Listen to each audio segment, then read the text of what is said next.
Tikulanira kudomvera pano ndi pa Nyasa VoiceBox. Timabwera pano nthawi zambiri kumalankhula nkhani zokhudza ndale kanitsidwe ka dziko komanso kutsatira bwino kwa malamulo kuno kwathu ku Malawi. Ndiye lero tafuna tikubweretsereni series ta clips timene akuboma atulutsa chimene akunena kuti mu Chingerezi Malawi's path to prosperity, kamene kuti mwina pachichewa tikhozana kuti njira ya Malawi yopita ku chitukuko. Ndi zimenezi akuboma nthawi zambiri amene akamatulutsa zimenezi amakonda kuchita kuti #zikutheka. Ndiye pano tikubweretsereni ndithu mawu Mai Martha Simeta amene wandithu ndi bwana mkubwa wa boma la Mwanza kapena kuti district commissioner wa boma la Mwanza amene akuyamikira kuti boma lawakomera mtima ku Mwanza lawapangira ndithu stadium. Ndikhali limodzi kuti Asimeta akuti bwanji pa nkhani ya stadium ku Mwanza pano pa Nyasa VoiceBox.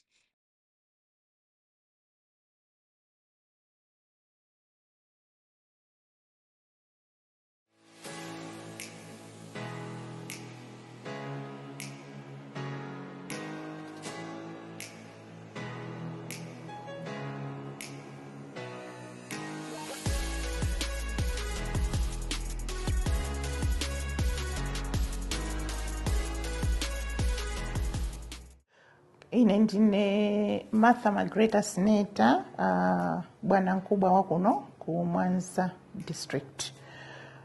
Kunoko tili ndi zitukuko zingapo zikulu zimene zikuchitika, koma papa ndikufuna kwambiri ndichite dwell on chitukuko cha Mwanza Stadium chimene boma latikomera mtima. Last year ndi imene ndithu President athu anabwera kuzachita ndithu ground breaking pa site pamenepa. Ndiye since that time mmene anabwera contractor wakhala ali pa site throughout, ndipo pano pamene tikucheza chonchi ndiye kuti mpanda wa stadium anamaliza, ma toilet ndiye kuti almost complete, VIP stand ayambanso and ground ayamba. So ndi mmene progress ikuyendera. Ineyo I'm very hopeful kuti by end January amaliza, chifukwa contract imene tinasainirana ndiyo kuti pakamati pa 28 January ndiye kuti stadium akutipatsa.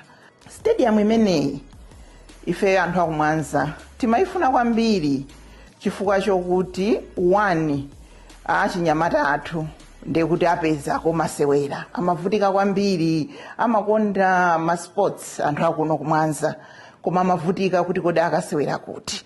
So ndi ground yonena kuti mpira uziseweredwa pamenepo, kaya mukunena za netball atipangira pinchi pamenepo, basketball kaya ndikuthamanga bwinobwino zonse.